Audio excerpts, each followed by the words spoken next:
मैं आप दोनों की बात कर रहा हूं, तुरंत कैमरा लेके आया कि मैं दृश्य खरीद लूं, खींच लूं ये फोटो। हमारा एक मारवाड़ी चला गया फोटोग्राफर के पास, बोले पासपोर्ट साइज की ऐसे फोटो खींच दे जिसमें जूते भी आ जाए। ये 2 रुपए खर्च करके 50 रुपए का आउटपुट। फोटोग्राफर उसका भी बाप था, बोले सर पे रख दे दोनों आ जाएंगे। एक से बढ़कर एक होते हैं हमारे लोग। लेकिन जो बात अशोक ने कही, मैं वहां से बात शुरू करना चाहता हूं। इस आपसे जुड़ने के लिए था। अशोक ने जिस तिरंगे की बात की, अशोक ने जिन शहीदों की बात की, मैं लंबी कविताएं नहीं करता, मैं सिर्फ एक पंक्ति में कहना चाहता हूं। अगर आपको लगे कि इस देश के शहीदों के लिए इससे बढ़िया या इससे बेहतर बात नहीं की जा सकती, मैं सिर्फ एक पंक्ति कहता हूं कि जिस वक्त कोई सीमा पे शहीद होता है तब क्या बीतती होगी उसकी मां पर। अगर आपको ठीक लगे ये बात कि एक पंक्ति में बात इस तरह से कही जा सकती है, तो मैं अशोक को समर्पित करता हूं। वो जो उसका विषय है, तब कहता हूं कि जिस दिन तू शहीद हुआ, जिस दिन तू शहीद हुआ, न जाने किस तरह तेरी मां सोई होगी। जिस दिन तू शहीद हुआ, न जाने किस तरह तेरी मां सोई होगी। मैं तो बस इतना जानूं, वो गोली भी तेरे सीने में उतरने से पहले रोई होगी। वाह वाह वाह वाह, क्या बात है, क्या बात है, क्या बात है, वाह बहुत। लेकिन वक्त बदल गया है साहब, और आप उस क्षेत्र के, उस खेमे के लोग हैं, इसलिए नहीं कह रहा। हम सारे लोग तो दिया कर रहा है, बद्दा है कटियम वाले हैं। रोक दूंगा मैं प्रभंजन जो प्रलय के गीत गाता। वाह, यह हिमालय से उठा मस्तक न झुकने पाएगा। और जब यह हिमालय से मस्तक उठता है, तब कहने की इच्छा करती है कि वक्त बदल गया है साहब, वक्त बदल गया है। अब देश की सीमा पे खड़े सैनिक को गोली पूछ के चलाने की इजाजत नहीं है। उसे कहा जाता है कि अगर दुश्मन सामने आए तो ढेर कर दो।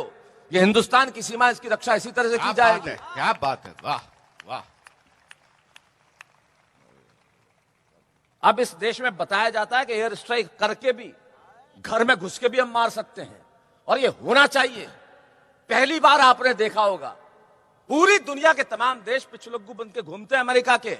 याद कीजिए 10 दिन पहले की तस्वीर उस G20 की, जब बाइडेन साहब मोदी साहब के हाथ मिलाने के लिए तड़प रहे थे, पीछे आके किसी तरह से हाथ मिलाने के लिए। ये नया हिंदुस्तान है। वाह, ये 140 करोड़ लोगों की ताकत है, और ये ताकत इसलिए है कि वक्त बदल गया है। तब मैं कहता हूं कि सच है, पूरी दुनिया सुन ले, पूरी दुनिया सुन ले कि क्या कहता है 140 करोड़ों का देश। ये देश अब वो देश नहीं रहा जो अमेरिका की तरफ देखा करता था कि हम अपनी रक्षा कैसे करें। ये देश बदल गया है, और जब देश बदल जाता है तो ये पंक्तियां होती है कि सच है। आप तो गडकरी साहब एक ही बात पूछिए ना कि जो पदयात्राएं कर रहे हैं, बोले किसकी बनाई सड़क पे कर रहे हो?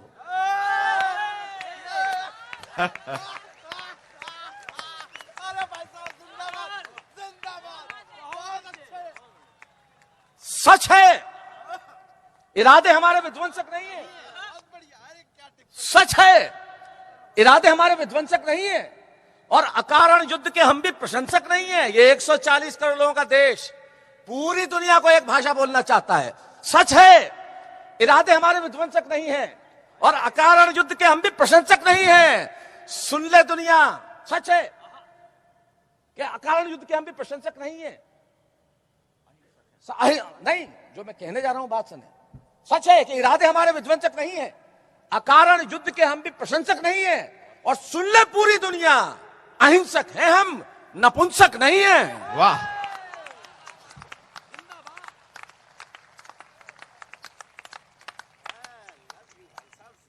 कमाल है साहब। भारत जोड़ो वो बोल रहे हैं जिनके साथ खड़े हुए लोग ये बोलते थे कि भारत तेरे टुकड़े होंगे। वाह, क्या बात।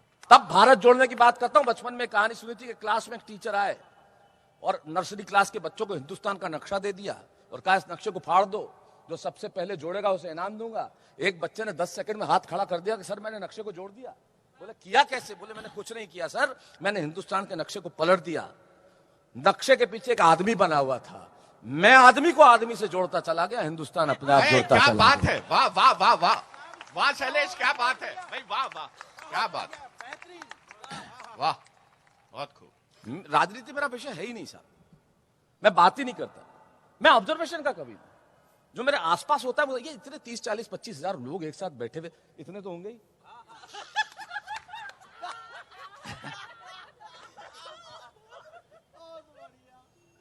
एक साथ हिंदी कविता के, आप यकीन मानिए गडकरी साहब, देवेंद्र फडणवीस साहब, आप बुला लीजिए किसी को भी, आप 11 दिन का महोत्सव करते हैं, 10 दिन का महोत्सव करते हैं, इस देश में 200-200, 500-500 करोड़ की फिल्म बनती है साहब, 10 मिनट के अंदर आदमी फ्लॉप करके बाहर निकल आता है।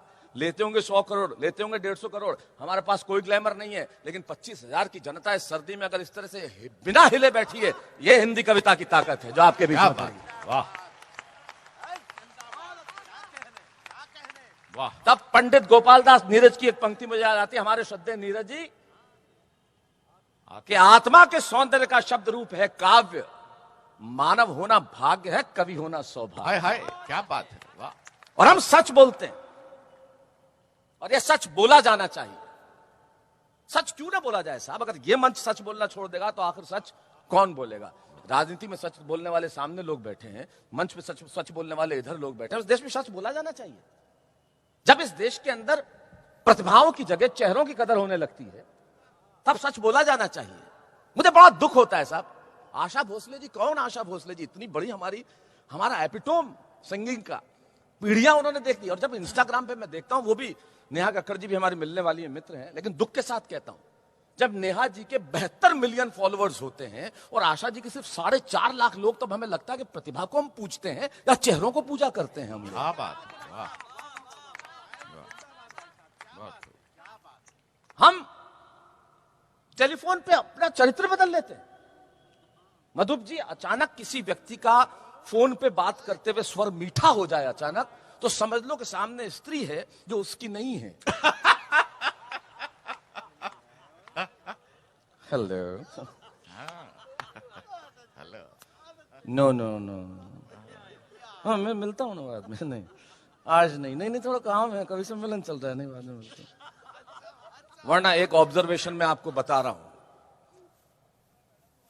हाँ बिल्कुल बताऊंगा, 100% मैडम ही ये सुन के खुश होंगी, क्योंकि ये जो ऑब्जर्वेशन बता रहा हूं ये औरतों के ही दिल का दर्द है। दूसरों की स्त्री हो या कोई और भी स्त्री तो इतना मीठा बात करेगा, हिंदुस्तानी पति इतना लंपट कि खुद की स्त्री से बात करेगा तो पूरा वाक्य बोलता ही नहीं है। देवेंद्र भाई, गडकरी साहब पूरा वाक्य ही नहीं बोलता, एक एक शब्द बोलता है, वो भी 2-2 बार। हेलो हेलो, हाँ दुकान पे खा लिया, फोन रख।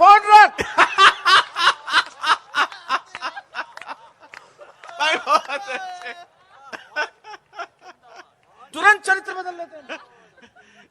इस बात पर तो फडणवीस साहब भी ताली बजा रहे हैं। तो फडणवीस साहब मुख्यमंत्री, उप मुख्यमंत्री, इतने नेता, बाद में पति तो वो भी हैं।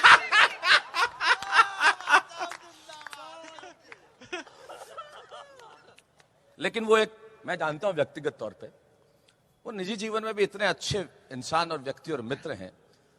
मैंने आप दोनों को ही कभी, यकीन मानिए, मैं इतनी बार आपसे मुलाकात हुई देवेंद्र भाई, डिनर्स में भी, इधर भी उधर भी, मुंबई में, नितिन भाई आपसे भी 2-4-5 बार मुलाकात हुई। इतना सहज रह पाना, राजनीति में रह के आपसे सीखा जा सकता, इतना सहज रहना। वाह। और कभी भी मैं आप सामने बैठे इसलिए नहीं कह रहा, आप इनको उच्च स्वर में बात करते हुए पाएंगे ही नहीं। वो रह पाना बड़ा मुश्किल होता है, और आप मेंटेन कर रहे हैं ये बात। और इतनी बड़ी बात, आज तो सबसे बड़ा काम हो गया, मतलब 4-5 घंटे बैठ के कविताएं सुनना। कौन राजनेता करता है साहब? आप जनता के बीच में बैठ के सुन रहे हैं, बहुत बड़ी बात है। वरना लोग कहते हैं नेता सुनते कहां हैं।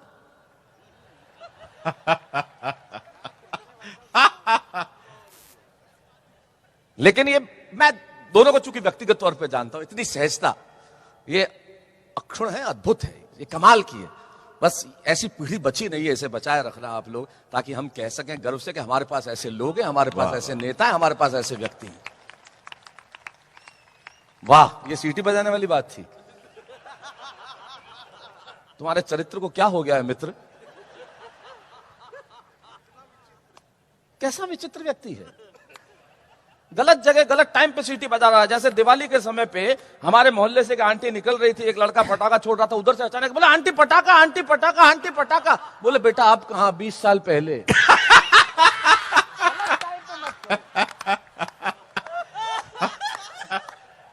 बढ़िया चले, क्योंकि हम लोग टाइमिंग के एक्सपर्ट हैं। यह सुनना, मेरी टिप्पणी पूरी दुनिया में बहुत मशहूर हुई नितिन भाई। हम लोग टाइमिंग के एक्सपर्ट इसलिए हैं देवेंद्र भाई, क्योंकि हम सब के सब लोग चाय में पार्ले जी बिस्किट डुबो के खाने वाले लोग, उसमें सबसे इंपॉर्टेंट होता है टाइमिंग। बिस्किट 1 सेकंड जल्दी उठा लो, कठोर का कठोर, 1 सेकंड देरी कर दो, ढूंढते रह जाओगे। और फिर आदमी मुख्यमंत्री केंद्रीय मंत्री क्यों न हो, ढूंढता जरूर है गया कहां यार ये। बहुत अच्छे। भाई जरूरी है, उसमें क्या हुआ, ये तो भारतीय परंपरा है हमारी। हम पद पे आके क्या परंपराओं को भूल जाएं? अमेरिका वालों ने कहा तुमने क्या आविष्कार किया, मैंने कहा हमारे जैसे तुम कर नहीं दिखा सकते। बोले हमने मोबाइल फोन बनाया, तुमने क्या बनाया? चाइना वाले बोले हमने सिम कार्ड बनाया, तुमने क्या बनाया? ताइवान वाले बोले हमने उसमें बैलेंस बना दिया, तुमने क्या बनाया? मैंने कहा मिस्ड कॉल का आविष्कार तेरे बाप ने किया था। ये हमारा आविष्कार, घंटी देके खत्म। अगला टेंशन में, कौन था, क्यों किया था। किसी को भी टेंशन में डालना हो, एक काम करो, उसे फोन करो, यार एक बात बोलनी थी, चल छोड़। उसके बाद फोन ऑफ कर दो, वो 60 किलोमीटर गाड़ी चला के आ जाएगा। तो क्या था यार बता। ये नहीं क्यों भेजूं मैं, तुम्हारे कहने से थोड़ी चलूंगा मैं। ये तमाम चीजें हैं जीवन की, और इन्हीं चीजों से आनंद की प्राप्ति होती है, और वही होनी चाहिए। लेकिन मैं क्या करूं, मुझे लोग ही ऐसे मिलते हैं। मैं आगरा गया, मैंने ऑटो वाले को पूछा, मैंने कहा ताजमहल का क्या लेगा? बोले बेचना ही नहीं है।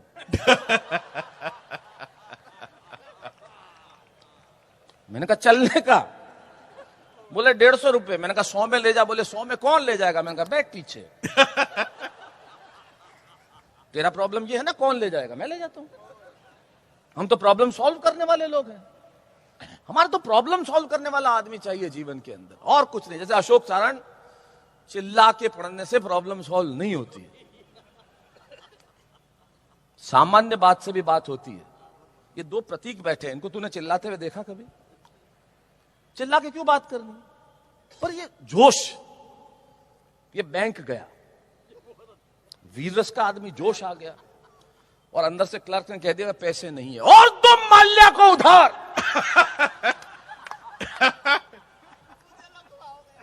जोश। जैसे क्लास में टीचर ने बच्चों को पूछ दिया माल्यार्पण किसे कहते हैं? बोले बैंक हमारा पैसा लेके जो माल्या को अर्पण कर देते हैं।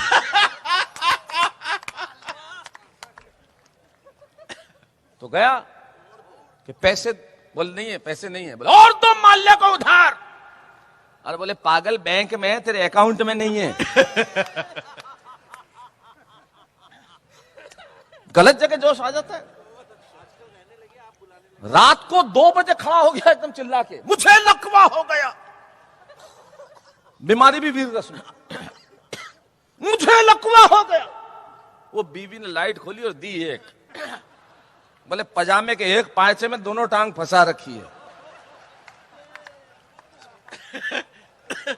आप इस दृश्य की कल्पना कीजिए जरा, लकवे जैसा ही लगता है, और उसमें भी पजामा चूड़ीदार। उसमें तो कोमा में भी जा सकता है आदमी। हद है यार, आराम से रहो। शानदार। देखो इतनी देर से खड़ा हूं, 40 मिनट से माइक पे एक बार नहीं कहा कि ताली बजाओ, और न कभी कहूंगा। 11 बरस की, अरे हमारा काम है यार, हम अपना काम कर रहे हैं, हम अपना काम करो, क्या दिक्कत है? ताली बजाओ, ताली बजाओ, ताली बजाओ। प्यासा चला जाऊं, उसमें तो मुझे बहुत गुस्सा आया। रुआ सा चला जाऊंगा। ये तो उत्कृष्ट किस्म का भिखारीपना हो गया। उत्कृष्ट किस्म का आंसू आंसू निकाल के ताली मांग रहे हो यार, और फिर बैठ के काजू खा रहे हैं। इनका है क्या?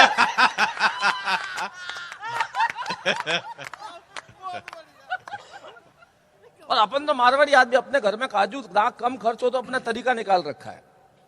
सोफे और टेबल की दूरी 2 फीट बढ़ा दी। अब वो कितनी बार झुक के लेगा?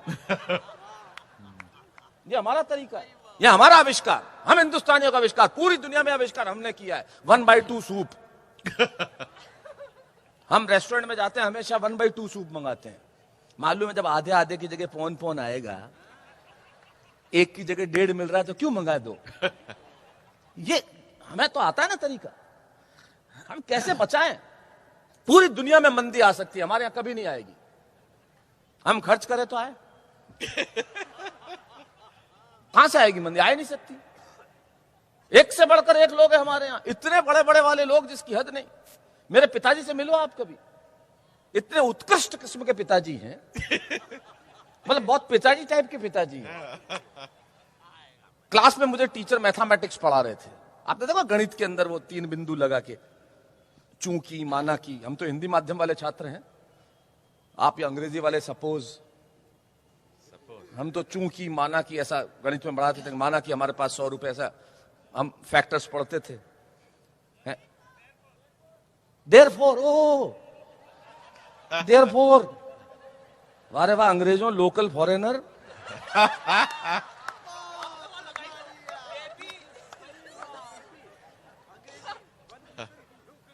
हाँ और क्या, ये इंग्लिश ने ऐसी तैसी कर रखी है, जो माए अपने बच्चों को कूट कूट के, no only English, no only English, only 2 biscuit बेटा, 1 इज हैंड में, 1 इज हैंड में।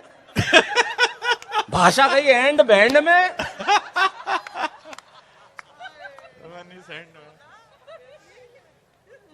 हद कर रखी है यार। मेरी बात गांठ मान के ले जाना, भारतीय भाषाएं जो है ना, हमारी मराठी अद्भुत साहित्य रचा गया है जिसमें। क्या भाषा है साहब, जब बोली जाती है तो ऐसा लगता है कि कोई सरिता बह रही हो। वाह। कानों के अंदर बांसुरी का स्वर गूंजता है। हमारी बांग्ला, तमिल, तेलुगु, कन्नड़, मलयालम, हमारी तमाम भाषाएं। क्या बात, वाह। एक चीज याद रखना, इंग्लिश लैंग्वेज है, नॉलेज नहीं है। वाह वाह वाह वाह वाह, बहुत सुंदर, बहुत सुंदर।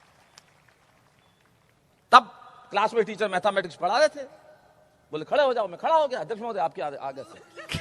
तो मैं खड़ा हो गया, खड़ा हो गया। बोले तुम्हारे माना की उदाहरण देते ना, माना कि तुम्हारे पिताजी की पैंट की एक जेब में 100 रुपए है, दूसरी जेब में 150 रुपए, इसका क्या मतलब? मैंने कहा पैंट किसी और की है।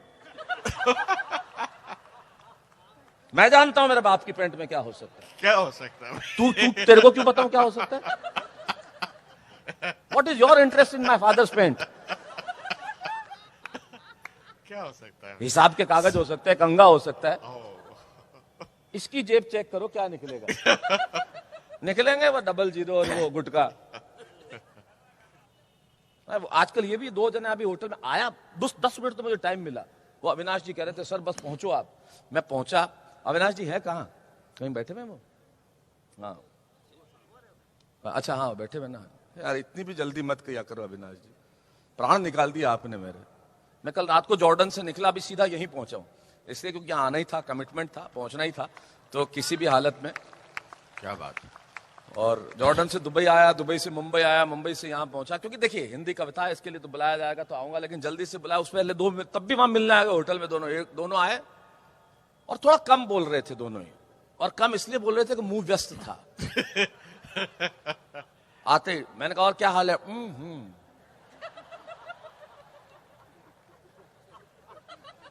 मैंने कहा सब बढ़िया।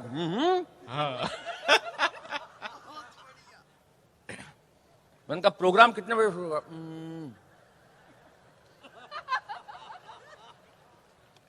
साथ वाला बोला मैंने कहा ये क्या? मैंने कहा 7:30। और मैंने कहा बाकी? मैंने कहा क्या कर रहे हो, ये मत किया करो।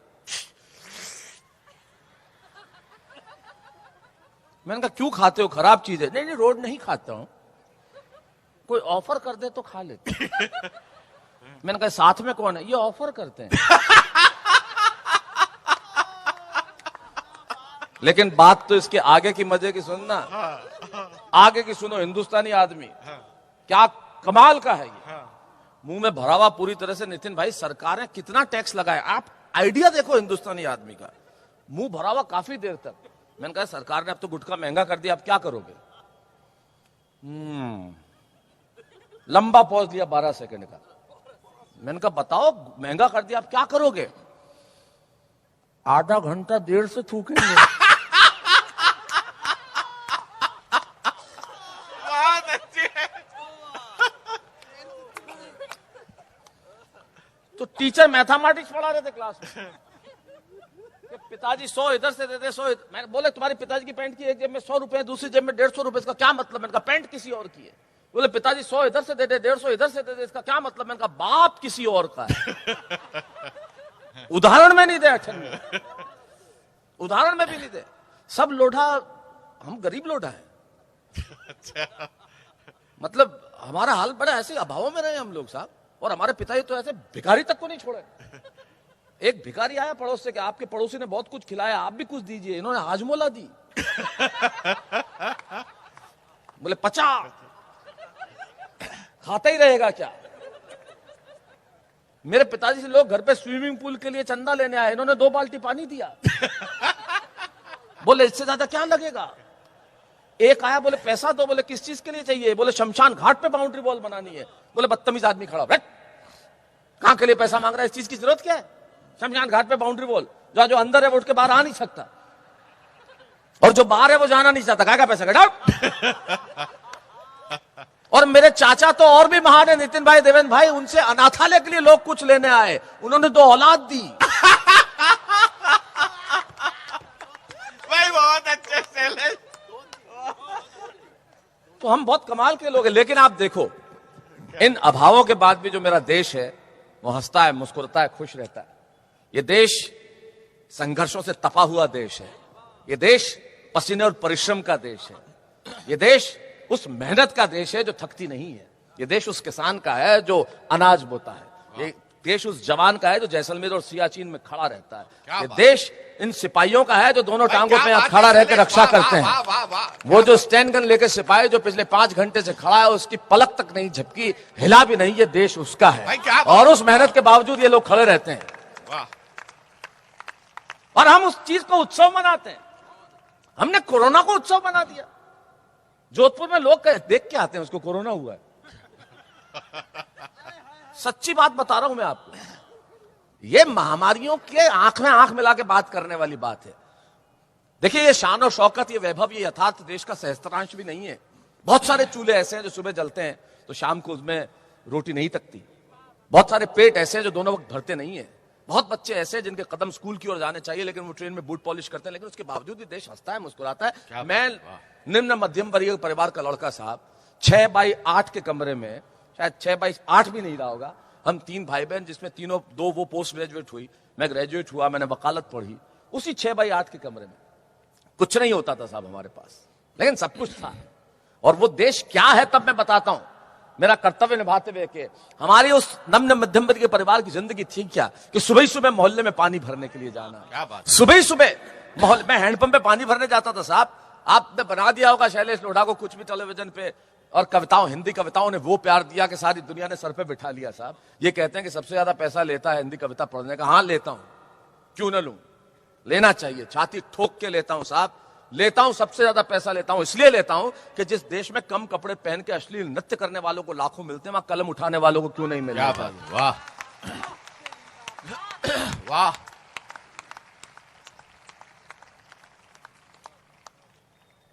और एक ईमानदारी से नितिन जी आपकी तारीफ में बात कहना चाहूंगा, राजनीति में ऐसा कोई व्यक्तित्व मैंने नहीं देखा। आपके ऑफिस से कार्यक्रम के फोन आया, और वैसे एक बात बताऊं, जब फोन आता है तो आप तो हमारे वैसे भी आदरणीय, अगर आप फोन करते तो हमें तो आना ही था, लेकिन आपका व्यक्ति जो पहली बात पूछता है वो इतनी कमाल की, शैलेश जी बजट क्या रहेगा, ये कोई पूछता नहीं है। और खासतौर पर जिस पद पे आप बैठे हो वहां रहकर, और आप पूछ रहे हो मतलब क्योंकि आपको कलम की, कलाकारों की, लिखने वालों की, अदाकारों की कीमत जानते हैं आप लोग। वाह, ये हमारी धरती है। वाह। ये बहुत बड़ी चीज है। तब कहता हूं सुबह सुबह मोहल्ले में पानी भरने के लिए जाना, फिल्मी गीतों को धार के साथ गुनगुनाना। हमारी जिंदगी थी क्या कि सुबह सुबह मोहल्ले में पानी भरने के लिए जाना, फिल्मी गीतों को धार के साथ गुनगुनाना, दफ्तर में बैठ के यही सोचते रह जाना कि शाम को उस घर में वापस न जाना पड़े जहां मां खांसती हुई मिलेगी, मैं दवाई नहीं ला पाऊंगा, बच्चों के टूटे खिलौनों को कितनी बार जोड़ पाऊंगा, बीवी की फटी साड़ी में से झांकेंगे सपने, आखिर वही तो है अपने। अरे भले ही हर दिन बोझ है और खुद पर उधार है, तू जैसी भी है जिंदगी मुझे तुझसे प्यार क्या है। बात है, वाह वाह वाह वाह वाह वाह। ये आत्मसम्मान का और स्वाभिमान का देश है। तब चलिए, वक्त क्या हो गया? चलने दो, नितिन जी कह रहे हैं चलने दो, तो अब मैं कैसे टाल सकता हूं? क्या बात है साहब। नहीं, अब उन्होंने जो इशारा किया वो कमाल था, कर रहे आप चलने दो। ये मोहब्बत है साहब, वाह। क्या बात है। बस हम भी कहते हैं कि आप बस ये सड़कों का काम ऐसे ही चलने दो ताकि इस देश के अंदर वाह कमाल हो जाए साहब। ये बिल्कुल हम अमेरिका वालों को कह सके ना कि आके जरा यहां भी चलो, तब पता चले। मैंने भी, यकीन मानिए, सैन फ्रांसिस्को था मैं पिछले हफ्ते, और वहां की एक फोटो डाली मैंने इंस्टाग्राम पे, तो उसमें सड़क कोई खराब थी। आप यकीन मानिए नीचे यही कमेंट लिखे हुआ था कि अमेरिका वालों को, जो फैंस लिखते हैं कि अमेरिका वालों को हमारे देश की सड़कें आके देख ले, ये कमेंट लिखा हुआ था। क्या बात है। तो मुझे बड़ी खुशी हुई कि आज हम लोग ये काम कर रहे हैं। और चलिए, आप, मैं जानता हूं अब देश में एक समर्थ और सक्षम सरकार है, नदियां भी जोड़ी जाएंगी, जल भी ठीक होगा, सारा काम होगा, हमें पता है। एक सपना जो देखा था वो सपना पूरा होगा, हम जानते हैं। तो आइए एक कविता आपको सुनाता हूं। जब आपने आदेश दिया है चलने दो, तो जरूर। आप दोनों को बहुत बहुत धन्यवाद, आप इतनी देर विराजे। वो भी चल रहे हैं। आप तीनों को भी। 3 गए 1 आया, क्या फायदा हुआ हमको? गणित तो ठीक करो यार। हिंदुस्तानी आदमी गणित ठीक होनी चाहिए, ऐसा नहीं होना चाहिए। मेरे पिताजी एक दर्जी के पास गए, उसने लगभग आत्महत्या कर ली। बोले पैंट सिलना है, सिलेगा? बोले मेरा धंधा यही है, सिलूंगा। कितने रुपए लेगा? बोले 600 रुपए। बोले बहुत ज्यादा है। निक्कर सिल देगा? बोले हाँ वो सिल दूंगा। कितने? बोले 200। बोले ये ठीक है। अब नाप लेने लगा। बोले कितनी लंबी रखूं निक्कर? बोले जमीन तक। सिलाई तेरी, नपाई मेरी। ये तो अपना काम है, क्या कुछ नहीं कर सकता चांद और चांदनी। अच्छा, सूरज को चांद कैसे बनाया? क्या साइंस क्या है इसमें? तुमने गीत पढ़ा था ना, सूरज को चांद बनाया। कैसे कैसे बनाया? चांद को सूरज बनाया? क्या चांद को सूरज बनाया? तो मैं 24 घंटे तपते रहे हम। 12 घंटे तो कम से कम शीतलता मिले। चांद को सूरज बनाया ना, ये कर दिया ना। तो हमारा राज ही चल रहा है क्या यार? तुम कुछ भी बोल देते हो। नहीं, जो मैं कविता सुनाता हूं, जो कहोगे वो कभी नहीं सुनाऊंगा, वो मुझे याद नहीं है, इसलिए सुना देता हूं। चलिए एक कविता सुनाता हूं। इस कविता में कुछ दृश्य हैं, और मैंने कविता क्यों लिखी तब आप, अरे भाई ये मुझे भी ध्यान है, पर वो ना सुनाऊंगा, ठीक है, वो सुनाता हूं। इस कविता का जन्म ह्यूस्टन में हुआ था, बहुत बरस पहले। टेक्सास अमेरिका में एक प्रांत है, वहां एक शहर है ह्यूस्टन। नहीं भी पता तो हाँ भरो, हाँ अच्छा लगता है कि अपने को पता है। हिंदुस्तानी आदमी गाड़ी में एसी नहीं भी हो तो भी चारों कांच बंद रखता है, अपने पास है। फ्लाइट से सफर करके आता है तो टैग है अटैची से हटाता ही नहीं 3-3 महीने तक। ऐसे ही ये हिंदुस्तानी आदमी अपना काम करता। हमारे यहाँ का उदाहरण भी बहुत अलग है। मतलब विदेश के अंदर कोई आदमी थोड़े दिन के लिए काम पे जा रहा हो तो उनकी बीवियां क्या कहती है? We will miss you, come early, जल्दी आना, हम आपको मिस करेंगे। कितने दिन लगेंगे? हिंदुस्तानी बीवी खर्चे के पैसे दे के जाना। सही है। हमारे उदाहरण भी अलग है। वहां कोई सुंदर लड़की और लोग कोई तारीफ करे ना, so beautiful, she so pretty, अपने यहाँ कटरीना भी फेल है इसके आगे। हमारे उदाहरण अलग है।